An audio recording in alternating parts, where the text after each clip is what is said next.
Assalamualaikum warahmatullahi wabarakatuh. Selamat siang kakak, ketemu lagi dengan saya Wulan dari Prodi Bisnis Digital. Oke, siang ini kita membahas mengenai manajemen keuangan dengan materi dasar-dasar penganggaran modal. Materi kita kali ini akan terbagi menjadi dua part, karena akan kita bahas di dalam 2 kali pertemuan. Kenapa? Karena memang lumayan agak berat ya dengan perhitungan-perhitungan dan rumus-rumusnya.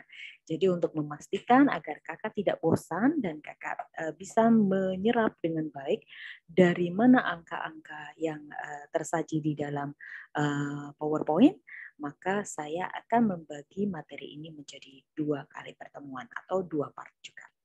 Oke, kita masuk ke dasar-dasar penganggaran modal atau capital budgeting. Investasi jangka pendek itu membutuhkan modal kerja. Sedangkan kalau investasi jangka panjang membutuhkan penganggaran modal. Kenapa butuh penganggaran modal? Karena memang ini investasinya untuk long term atau jangka panjang. Biasanya membutuhkan uang yang cukup besar. Kemudian nanti BEP-nya atau pengembaliannya itu bisa membutuhkan lebih dari 1 tahun. Jadi butuh dianggarkan, butuh direncanakan. Oke, masuk ke penganggaran modal atau capital budgeting. Itu merupakan proses analisis menyeluruh tentang suatu proyek. Proses menganalisis investasi aktif tetap yang potensial. Mana yang akan dianggarkan atau dilaksanakan di tahun ini, itu nanti setelah menggunakan perhitungan dulu. Kalau memang setelah perhitungan proyek ini layak, maka nanti proyeknya akan diteruskan atau dilaksanakan. Tetapi kalau setelah perhitungan proyeknya ini tidak layak, tidak akan menghasilkan harta atau aktiva di present value atau di saat ini, maka nantinya kemungkinan besar proyek ini akan ditolak. Kalau ditolak, maka dicarikan lagi beberapa alternatif lagi yang lain, proyek-proyek yang lain yang akan bisa dianggarkan atau dipropose ya, atau dibuat proposalnya ya. Seperti itu kakak. Oke, tujuan utama perusahaan adalah memaksimumkan kemakmuran pemegang saham. Tujuan investasi jangka panjang itu memaksimumkan nilai perusahaan melalui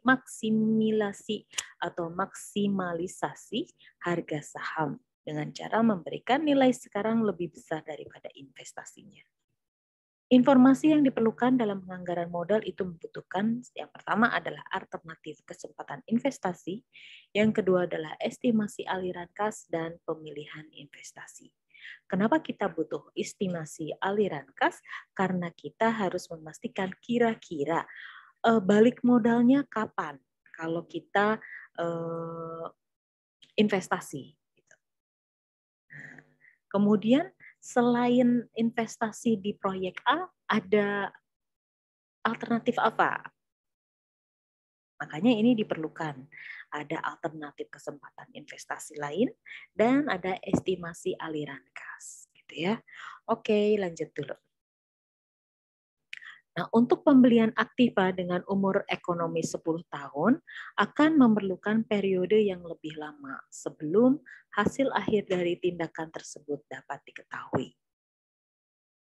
Jadi karena apapun itu keputusan yang kita ambil sekarang, itu efeknya nanti baru akan ketahuan mungkin karena jangka panjang ya, apakah keputusannya itu sudah tepat atau tidak, itu kita baru bisa lihat 4 tahun, 6 tahun, 8 tahun, atau 20 tahun lagi. Jadi sebaiknya sebelum melakukan aktiva, sebelum melakukan pembelian aktiva atau pembelian aset ataupun investasi, maka kita harus hitung dulu sebelumnya. Gitu. Kita dengan menggunakan perkiraan umur ekonomis, apakah nanti keputusan kita yang membeli suatu aktiva tetap, contoh itu layak atau tidak, itu menambah aset kepada kita, kepada perusahaan atau tidak. Seperti itu ya. Nah, kemudian penambahan aktiva terkait erat dengan perkiraan penjualan di masa yang akan datang. Maka seperti yang tadi saya sampaikan, keputusan untuk membeli aktiva yang diharapkan akan terpakai selama 10 tahun memerlukan adanya perkiraan penjualan untuk masa 10 tahun yang ke depan. Capital budgeting yang efektif akan membantu menetapkan saat yang tepat untuk memperoleh aktiva dan meningkatkan mutu aktiva yang dibeli. Keputusan-keputusan penganggaran modal sangat penting karena yang pertama, implikasi dari keputusan tersebut itu kan akan berlangsung terus-menerus dalam periode jangka panjang. Jadi, keputusan saat ini konsekuensinya panjang. Jadi itu memang harus kita perhatikan dulu, ya. Kemudian yang kedua adalah menentukan bentuk-bentuk aktiva yang dimiliki perusahaan. Dan yang ketiga adalah melibatkan pengeluaran yang besar. Karena namanya kita akan menganggarkan sebuah modal itu biasanya kan mesin tambahan, atau mungkin kendaraan, atau mungkin gedung tambahan. Itu pengeluarannya bukan cuma 100-200. Pengeluarannya itu besar, maka harus diperhatikan atau dilihat dulu gitu. Oke, kemudian next, perusahaan dapat mengklasifikasikan proyek-proyek yang dianalisis dalam beberapa kategori proyek. Yang pertama, penggantian untuk mempertahankan bisnis yang ada, penggantian untuk mengurangi biaya. Yang ketiga adalah pengembangan produk yang ada atau pasar yang sekarang. Yang keempat adalah pengembangan produk baru atau pasar baru. Yang kelima adalah keamanan dan lingkungan. Seperti yang tadi di slide sebelumnya, penggantian atau kita menambah satu modal atau kita menganggarkan modal tambahan atau kita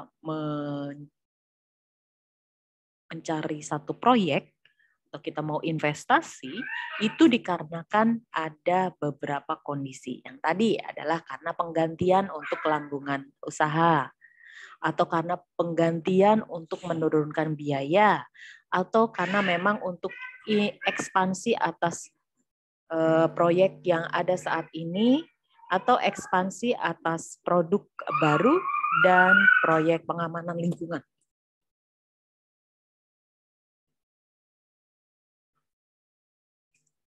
Kalau penggantian atau kelangsungan usaha itu meliputi pengeluaran yang digunakan untuk menggantikan peralatan aus atau rusak yang digunakan untuk menghasilkan produk yang menguntungkan. Proyek ini diperlukan agar usaha kita itu langgeng.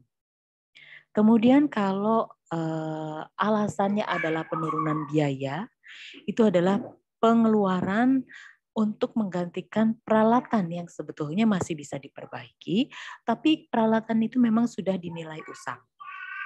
Maka dengan menggantinya mesin, contoh, karena mesin kita memang sudah uzur, sudah rusak, terus-terusan berkurang ya hasil dari kualitasnya, maka kita sekalian ganti saja. Contoh yang gampang itu mungkin printer. Printer kalau umurnya memang sudah lama, meskipun tintanya sudah kita isi, kemudian yang lain-lain sudah kita servis, tapi tetap saja mungkin karena memang sudah usianya dari dari printernya itu, kualitasnya itu nanti akan berkurang. Padahal kalau untuk bisnis seperti bisnis untuk periklanan gitu kan, printing seperti printing atau printer sablon untuk atau brosur dan lain-lain, kalau kualitasnya jelek maka kualitasnya pun kalau si umur printernya itu tua, kualitasnya pun juga akan turun. Nah, maka memang harus ada penggantian peralatan. Meskipun si printernya ini masih bisa diperbaiki. Tapi kalau memang usianya dari printer itu sudah usang, sudah uzur, ya memang bukan lagi diperbaiki, tapi memang harus diganti demi menjaga kualitas. Gitu. Karena kalau tidak, bukannya nanti ini menghasilkan keuntungan, bahkan bisa saja si klien menolak brosur atau sablon yang kita hasilkan karena memang kualitasnya mungkin warnanya pudar atau garisnya sudah tidak lurus lagi, ada beberapa yang mencong gitu. Jadi bukannya menguntungkan buat perusahaan, malah menjadi sebuah beban, biayanya besar. Kemudian dengan seperti itu kita harus reparasi lagi gitu, benerin biar lurus dan lain-lain. Ya, itu bukan masalah di reparasinya, tapi memang alatnya itu yang memang sudah usang, jadi harus diganti. Begitu ya teman-teman ya. Oke, yang ketiga adalah ekspansi atas produk atau pasar yang ada saat ini, dan juga ekspansi untuk pasar atau produk yang baru, yaitu memperluas daerah geografis, dan juga untuk proyek lingkungan atau proyek pengaman, yaitu beberapa pengeluaran yang dikeluarkan untuk memenuhi permintaan dari pemerintah, seperti perjanjian tenaga kerja atau mungkin polis asuransi. Oke, proses penganggaran modal memiliki prosedur yang sama seperti proses menilai sekuritas. Seperti kita saat mau menilai saham atau obligasi, ada yang harus kita cek dan recheck dulu. Yang pertama, arus kas proyek itu kita harus punya perkiraannya. Kemudian resiko dari arus kas proyek itu kita tentukan. Kemudian kita cek juga kalau memang ada WACC atau biaya bersama, gitu. Maka itu harus dihitung. Berapa tingkat diskontonya atau diskon rate-nya, kemudian berapa biaya modal proyek atau project cost of capital-nya. Kemudian yang ketiga ada yang harus kita perhatikan juga, yaitu arus kas yang didiskonto untuk menghitung present value. Agar kita nanti tahu berapa uangnya kita saat ini atau berapa nantinya kita akan investasi sebesar berapa gitu. Jadi biar kita tahu gitu ya. Oke, kemudian present value dari pemasukan atau arus kas masuk dan kas inflow dibandingkan dengan present value dari pengeluaran atau biaya atau arus kas outflow. Jika present value arus kas masuk lebih besar, maka proyek seharusnya diterima karena akan meningkatkan nilai perusahaan. Nah, untuk memperkirakan arus kas proyek merupakan langkah yang penting sekaligus paling rumit. Karena setelah arus kas proyek diperkirakan, langkah berikutnya adalah dievaluasi dengan menggunakan suatu metode yang menentukan apakah proyek ini diterima atau tidak. Oke. Nah, ada beberapa metode yang digunakan.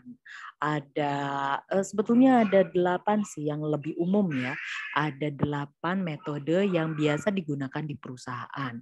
Di sini ada average rate of return, ada payback period, discount payback, net present value, internal rate of return, dan MIRR atau Modified Internet Rate of Return. Terus ada juga yang disebut dengan Profitability Index dan Adjust Net Present Value. Jadi itu ada metode-metode penilaian investasi. Tapi dari 8 ini yang lebih banyak digunakan oleh banyak perusahaan itu 5. Ada payback period, kemudian ada discount payback, kemudian ada net present value, ada IRR dan MIRR. Itu yang banyak digunakan oleh perusahaan. Kemudian ada pertanyaan, Bun, apa ya? Ini kan banyak sekali ya cara untuk menilai investasi. Nah, apakah para manajer keuangan ini hafal rumusnya? Pada kenyataannya dalam kehidupan pada kehidupan nantinya kehidupan nyata ya, pada saat perusahaan itu menilai sebuah investasi, itu biasanya tidak dihafalkan rumusnya oleh manajer keuangan. Cuman ini biasanya nanti sudah masuk ke dalam rumus.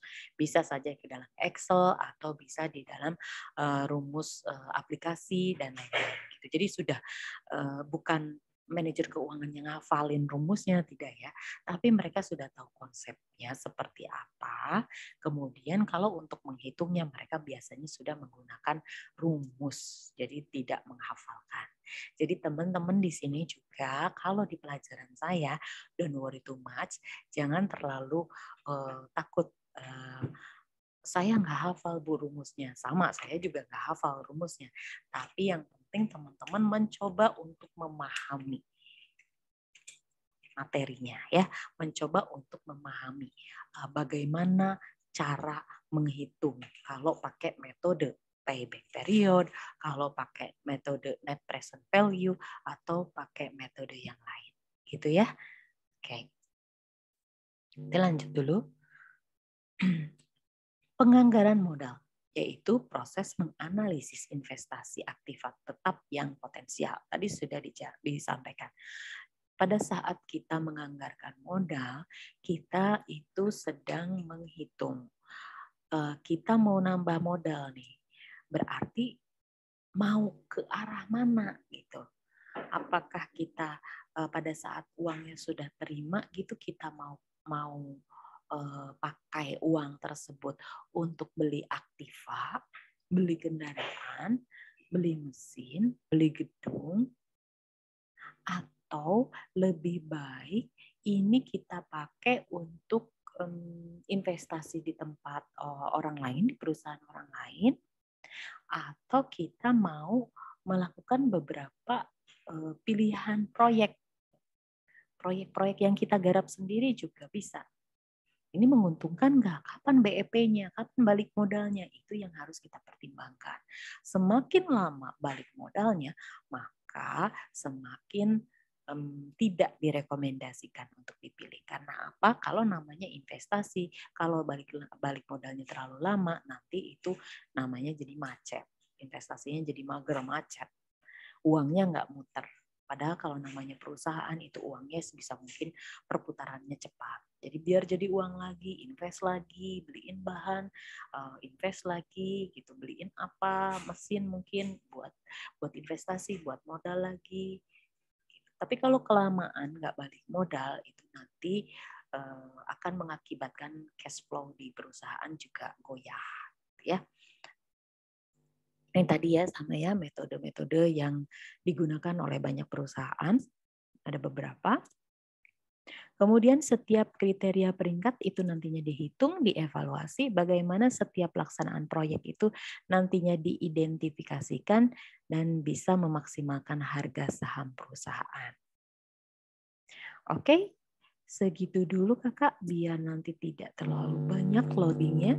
Nanti kita akan membahas sedikit mengenai 5 metode yang banyak digunakan. Atau minimal kita dalam pertemuan ini kita bisa bahas 4 metode yang banyak digunakan oleh perusahaan untuk menilai sebuah investasi. Oke, saya tutup dulu. Untuk part pertama, terima kasih. Sampai ketemu. Mohon maaf apabila ada kekurangan.